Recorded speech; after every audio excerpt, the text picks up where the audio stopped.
And now, Legal Perspective with Nick Clekis. As technology advances, so do the ways we share and risk our most personal data, whether for convenience like facial recognition or curiosity like DNA testing.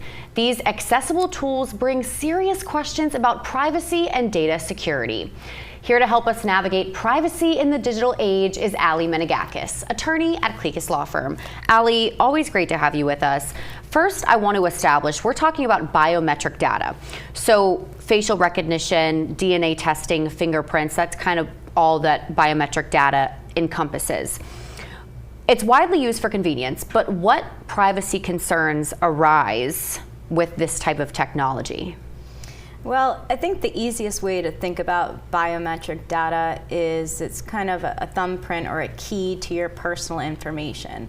So when we think about whether it's a private company or a government, even when people think, oh, I don't have anything to hide, right? Does that mean that you would give the government or a private company a key to your home or your apartment?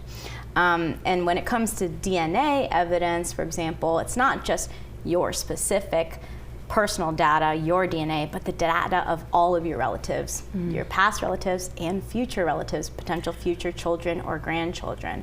And it's indefinite, right? So when we're providing that information to a third party, whether government or private company, what kind of protections are we going to get and guaranteed from these companies or the government? And the reality is that the law really hasn't caught up to technology at this point. So there really aren't that many protections that we have for our biometric data so far, at least in South Carolina.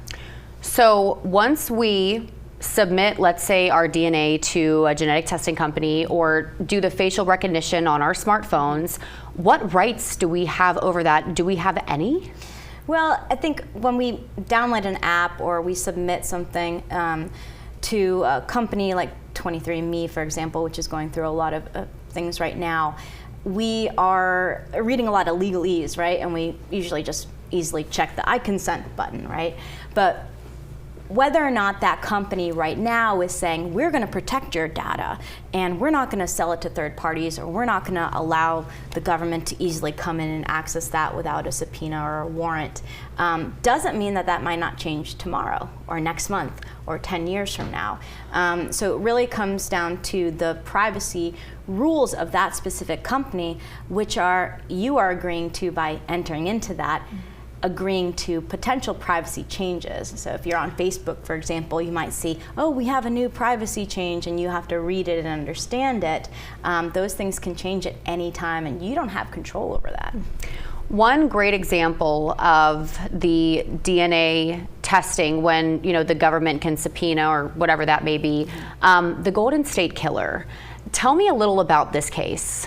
That was a fascinating case there because here we had, multiple women, people that were murdered and raped over several decades in the 70s and 80s. And the killer went unfound for decades. And it wasn't until 2018 when the government actually took a sample of the DNA that was found at one of the crime scenes and then didn't put it into CODIS, which is the FBI's database for DNA, but actually put it into another third-party private company's database, like an Ancestry.com or 23andMe.